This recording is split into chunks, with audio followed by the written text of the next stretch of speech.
Hello guys, my name is Martin Stanoev. I'm an entrepreneur and keynote speaker. Welcome to my channel.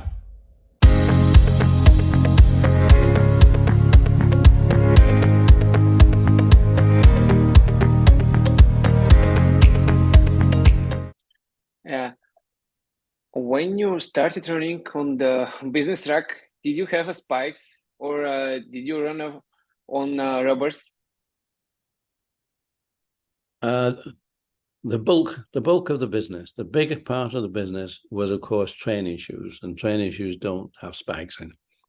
They are just rubber soles with a cushion. So that's how we started. And spikes, track and field is really quite a small business because track doesn't associate. You can't reassociate that with street. People don't wear spike shoes on the street. It's only performance, but you use the performance as an influence. So if you're a performance, you're winning gold medals, you're winning races, people see that, they will buy your street shoe, which will be a trainer. Because today now sports footwear is fashion. Everybody's wearing sports footwear, either trainers or sneakers, whatever you want to call them. Everybody has at least one pair, and Reebok, of course, are amongst that. They're a choice. But we were only a small company still because we were so new as far as distribution was concerned in America that we had grown to about $9 million in revenues, which is fine. But we had a tech rep. A tech rep doesn't sell shoes. A tech rep goes into the stores and he meets with the salespeople and he shows them the benefits of the product. This was this and this is this, and you don't pronate or whatever. And so the tech rep, and he's called Arnold Martinez, and he's in Los Angeles. So Arnold's in Los Angeles, and his wife Frankie, she's coming home and she's full of it. With her friends. They're really, and Arnold's saying, "What are you doing? What, oh, we're really excited with this new aerobics." And of course, Arnold hadn't heard of aerobics. Nobody had in those days. So I said, "Frankie, what's aerobics?" And she said, "Well, we're actually exercising to music and we love it. Fantastic." So Arnold said, "Well, can I come to your next class?" Yeah, Frankie said, "Why not? Come along." Arnold went to that next class, and what did he see? He saw the instructor in a pair of sneakers. We think they were New Balance. And half of the girls who were exercising, they were also wearing the same sneaker. The rest, barefoot. They didn't have any shoes on at all. And Arnold saw an opportunity here. Why don't we make a shoe specifically for aerobics? We'll make it in glove leather, so it just feels like a glove when you put it on.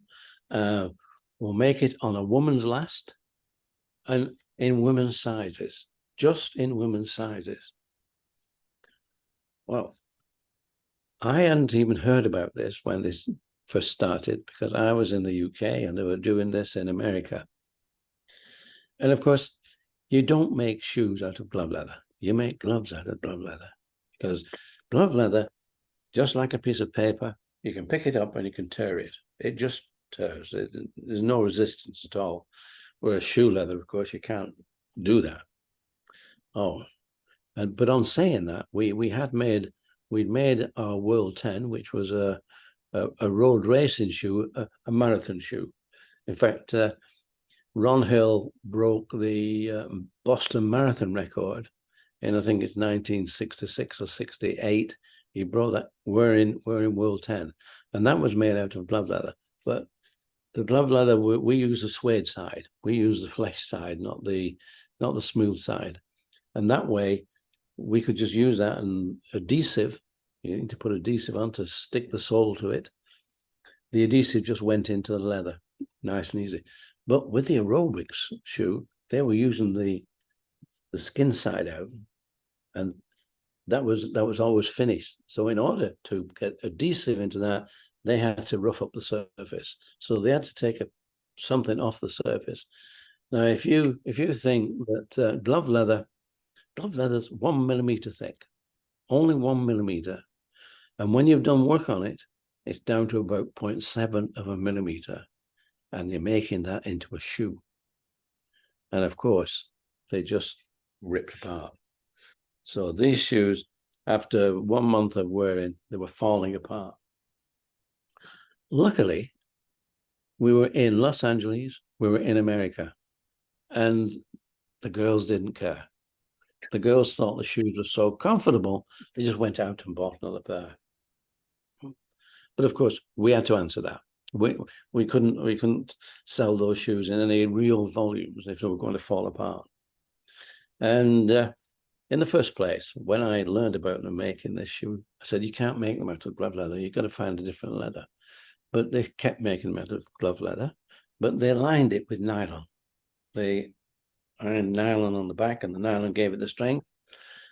But unfortunately, as I said to them, well, what you've done now is you've taken away the breathing quality of leather. You use leather because it breathes. And now you've stopped it breathing. It's just like wearing a plastic bag now. So what did they do? Well, in order to get the breathing again, they punched holes in the front in a nice pattern. And that became almost one of the features of the shoe eventually, just these holes in the front. But yes, it was a lesson for me that marketing, you've got to listen to marketing. Whatever they want, you've got to make it work.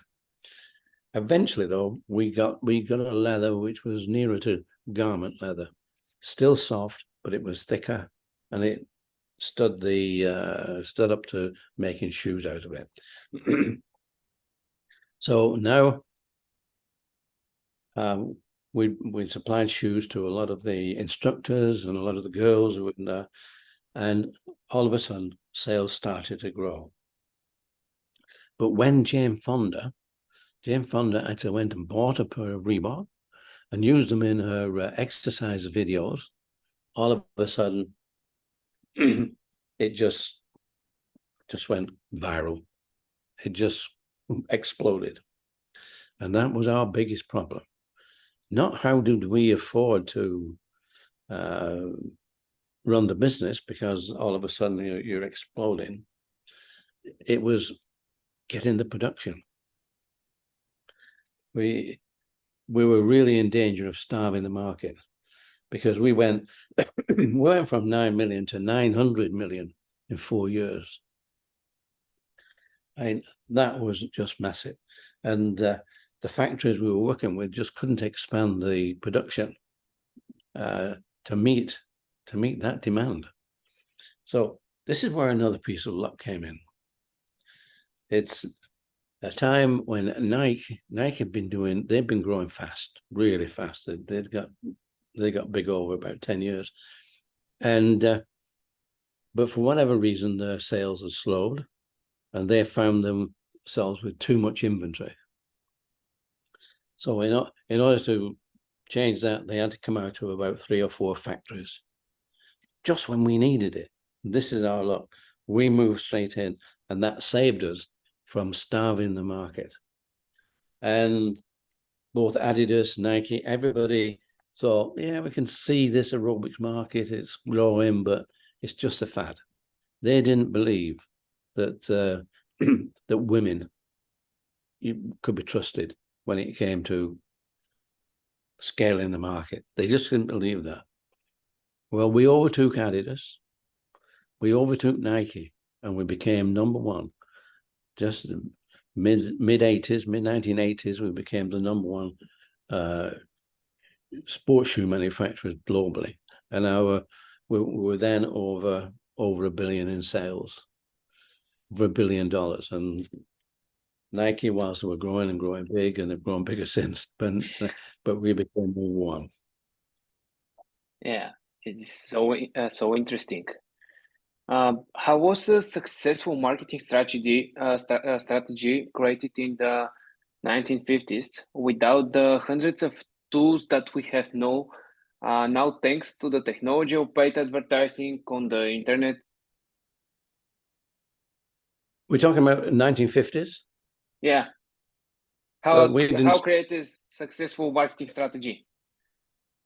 Well, our strategy was we had big companies like Adidas and Puma before Nike. We were trying to compete with that, and what we developed, our idea was to look for white space.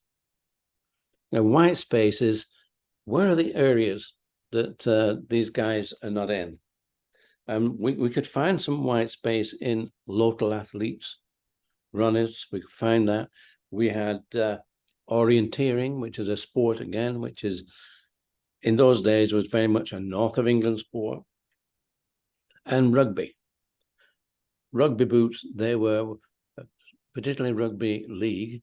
This was an area that these other guys hadn't gone into. So that was white space. And so the marketing was how do we compete with in terms of volume with people like Adidas? How can we make space? How can we grow? We was looking for that white space. I also in the UK, this was the time when there were running clubs in the UK, and there must have been 300 or 400 running clubs, and they were all part of the 3As, the Amateur Athletic Association. And the Amateur Athletic Association, they produced a book with all the clubs listed and the name and address of the secretary of the club. So, yes, you clue. I just wrote to every secretary and started direct selling. So I'm direct selling, and I said to every secretary, if somebody in the club wants to become an agent for Reebok, we'll sign them up. The first letters that went out, I got over 100 agents. So I'm now selling direct to the clubs. And this helped us to scale our business. In fact, we probably owned the athletics business in the UK. Adidas couldn't meet it because Adidas went through traditional sports shops. But we were going direct, so we could do a better price, we could deal. So for us, that helped us expand our business to a certain point. And then, of course, we knew the market in America was growing big. And that's why I went to America. But getting into America was a bit more difficult. Eventually, I did get into America. Then again, white space became so important. Aerobics was white space. We didn't just look at it and say, no, we've got to compete with American football, basketball, baseball. No, we didn't compete on those. We found our white space in aerobics. So in the marketing for Reebok, it was initially white space. And then, of course, we used different influencing methods. We used music to influence the sale of the product. So we were looking into another white space, another space. And Nike had grown up just using athletes. So had Adidas. They use athletes, football players, whatever, to influence the product sales. We started to use musicians and that. So white space, looking around for something different, helped Reebok to scale, and yeah, we became number one. So it was pretty successful. You say about yourself that you were not born with the DNA of the athlete, but you have a DNA of self-improvement. Can it be acquired after birth? Figuratively speaking, by creating an environment for it. I think you can certainly improve yourself, but to become an entrepreneur, you have to take risks. So you are an optimist, and you have to be optimistic. You have to have that feeling, I can do it. Yeah, I can do this. We're able to, even when people around you are saying, oh, why, it's not working. It will work. You got to have that determination, which is optimism. And if you've got optimism, you can grow, and yourself, you can develop different ways of making that work, believing it's going to work, and then thinking, well, we've got to get around it. We've got to do something. We've got to change something in order to make our ideas work. So it's being used to that. I think if you're born a pessimist, you can't do that. So you have to have, I don't think a pessimist can become an entrepreneur. You have to have that willingness to take a risk. The risks are not usually too big. It's not like gambling. It's just like saying, we're going to go down this road. We've got to do this. We maybe have to put some money behind this athlete or this production, whichever way we're doing it. So I mean, I quite often get the question: can anybody become an entrepreneur? Yes, they can, but it's doubtful if you're an optimist. Then no. If you're optimistic, okay. If you're not optimistic, if you're pessimistic, and a lot of people are pessimistic. A lot of people, they don't do it. And also, the gamble you have to take is that opportunities come all the time. There's always opportunities. But if you sit and think about it too long, that opportunity is gone.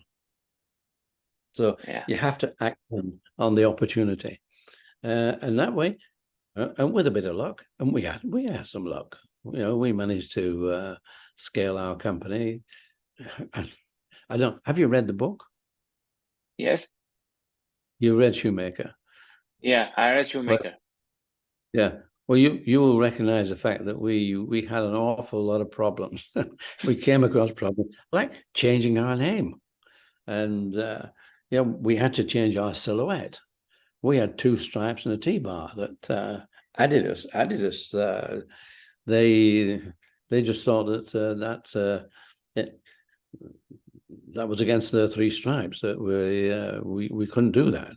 So what did we do when we got the letter? We worried about it for about 10 minutes, and then we said, no, we just change our silhouette. And we changed our silhouette to be a better silhouette, as we changed our name to become a better name. So you have to be willing to take these risks, and you have to. We got to the point where we looked at problems as an advantage. We looked at a problem as an opportunity. Here's an opportunity to change, to make things different, to get on, and to scale your business. And I think we succeeded in that. That we managed to be optimists, and we managed to learn how to use problems to our advantage. Yeah. You mentioned the book Shoemaker, and I have to ask you, what promoted you to write Shoemaker? Well, again, when I stepped back from Reebok, which was in 1990, we didn't have computers, we didn't have cell phones, and so there was nothing there until I'm sitting back in Tenerife, enjoying the weather there. And now we have computers, and now we have Google, and we have Wikipedia. And Google and Wikipedia are telling me, I'm reading how Reebok started. And there's even a photograph. There was even a photograph of Joe Foster, the founder of Reebok. It wasn't me. He might have been called Joe Foster. I don't know, but it certainly was not me. So I'm thinking, we can't let this just keep going, because nobody now knows properly, how did Reebok start? And so that's what that drove me to write the book. And I didn't know, writing the book, it became something different, because people started reading it, and the universities are coming to me, people are coming to me and saying, this is a business book. There's so many problems, and how you answered it, that it is now something that anybody who wants to start in business should read. So that sort of now, some people invite us to go to different places. In fact, this year we've been to Australia, India, Dubai. We've Canada. We've been all over the place, and this is our second trip to America. We're in America at the moment, and I shall be talking at weekend. I've got an event that I'm going to talk. So this is what's happened. People once they've read the book, they then want to ask questions, just like you. They want to ask questions about, well, is there more to this? And it's very interesting. So I'm enjoying that, and I'm enjoying keeping busy and traveling a lot. Yeah, Mr. Foster, a few years ago, your book Shoemaker came out. I had the opportunity to read it. To me, this one of the most exciting business books I have read. In your book, Thank you you. share. In your book, you share some people run to win over others. I run to alter myself. Is this one of the key to success? Every day to compete with ourselves today, to strive to be better than yesterday, tomorrow to be better than today. Well, I think that some people try to beat their opposition. We didn't try to beat the opposition. We tried to beat ourselves. We tried to become better ourselves. It's not a question of fighting with somebody, although we did fight with Nike on a few occasions, but those things were not deliberate. But I think it's very important that you build a very good team. You need good people. We hate ego. We don't like egos. There's no I in team. So we want everybody to belong to Reebok. If you're in Reebok, you don't work for Reebok. You're part of it. You've got to encourage these people to become part of it, so that they go out and talk about Reebok. And you've got to reward them. These people, they need a piece of that company. They need to feel that they're wanted, they're welcomed, and that way they work hard, and they become part of the brand. So it really is building that team, and you can't do it all yourself. I came up with a few reasonable ideas. I still see the silhouette that I designed. I still see on our classics, the sole is the sole that I designed back in 1978. It's changed a little, but really the sole is just the same. So it's good. And those are my inputs. We had Arnold Martinez, who gave us the input of aerobics and people like that. And then there was the pump. And the pump was after I had stepped back. But the Reebok pump, is a brilliant marketing tool. It's absolutely incredible. And now that Reebok belongs to the ABG, Authentic Brand Group, they are bringing back a lot of the retro products and the ideas.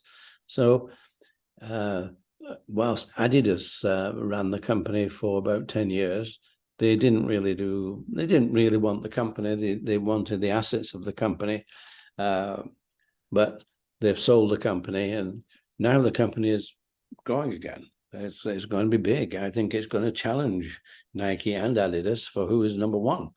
It'll take a couple of years, maybe a bit longer, but they now started to grow again.